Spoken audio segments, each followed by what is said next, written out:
વિશ્વના વિવિધ દેશોમાં પ્રવર્તી રહેલી યુદ્ધ જેવી પરિસ્થિતિની સીધી અસર હવે જામનગરના સુપ્રસિદ્ધ બ્રાસ ઉદ્યોગ પર વર્તાઈ રહી છે. વિદેશોમાંથી આવતા બ્રાસના ભંગારની આયાત અટકી જતા કાચા માલની ભારે અછત સર્જાઈ છે, જેને કારણે ઉત્પાદન પ્રક્રિયા ધીમી પડી ગઈ છે. કાચા માલની સાથે ગેસના ભાવમાં થયેલા વધારાએ ઉદ્યોગકારો માટે આર્થિક બોજ વધાર્યો છે અને જૂના ઓર્ડર પૂરા કરવા મુશ્કેલ બન્યા છે. નિકાસમાં પણ અવરોધો આવતા તૈયાર માલ વિદેશ મોકલવામાં મોટી સમસ્યાઓ ઊભી થઈ રહી છે. લાખો લોકોની રોજગારી સાથે જોડાયેલો આ ઉદ્યોગ હાલ અસ્થિરતાના માહોલ વચ્ચે ટકી રહેવા સંઘર્ષ કરી રહ્યો છે. આ સ્થિતિ જો લાંબો સમય ચાલશે તો જામનગરના અર્થતંત્રને મોટું નુકસાન થવાની ભીતિ સેવાઈ રહી છે.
वंदे भारत, जय जय गरी गुजरात, ये गल्फ की युद्ध की परिस्थिति में जामनगर जो स्मॉल स्केल इंडस्ट्रीज के लिए फेमस है, 98% इन स्मॉल स्केल है. वहां क्या क्या क्रिएट प्रॉब्लम हो रही है वो आज के मुख्य बात है. जामनगर का raw material is a brass raw material, it is a imported material. तो वो सबसे बड़ा तो डिस्टर्ब, उसकी सप्लाई डिस्टर्ब हो चुकी है और उसकी वजह से बहुत रेट बढ़ रहे हैं. दूसरी प्रॉब्लम है वो रॉ मटेरियल में से हमारा रॉ मटेरियल कंपोनेंट बनाने का वो रोड्स बन रहे हैं, वहां पाइप नेचुरल गैस का यूज हो रहा है हीटिंग के लिए, तो उसकी अवेलेबिलिटी वो भी चैलेंज हो चुकी है. उसकी प्राइस भी बहुत बढ़ जाएगी और उसकी तो रेशनिंग आएगी, वो एक बहुत संभावना बड़ी है. तो उसके सामने प्रोडक्शन बहुत लॉस होगा and resulting price will be too much high.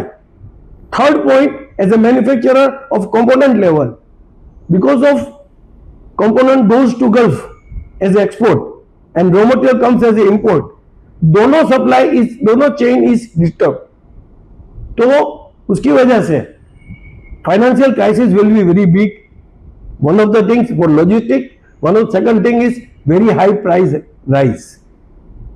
So one cannot absorb this financial crisis, and we have to request to bankers and financiers also, they should consider MSME structure cannot bear such a highly financial crisis. So everybody has to think, सबको सोचना चाहिए कि कैसे उसका solve करेंगे. ये सब लोग छोटे आदमी है, उसके लिए डेफिनेटली कुछ सोचना पड़ेगा और हम सरकार को भी रिप्रेजेंट करेंगे, सबको करेंगे, लेकिन आप लोग को सब देखने के लिए ये अब तकलीफ आपको मैं बता रहे हैं. ये तकलीफ बहुत छोटी लैंग्वेज में समझा रहे हैं, लेकिन है बहुत बड़ी.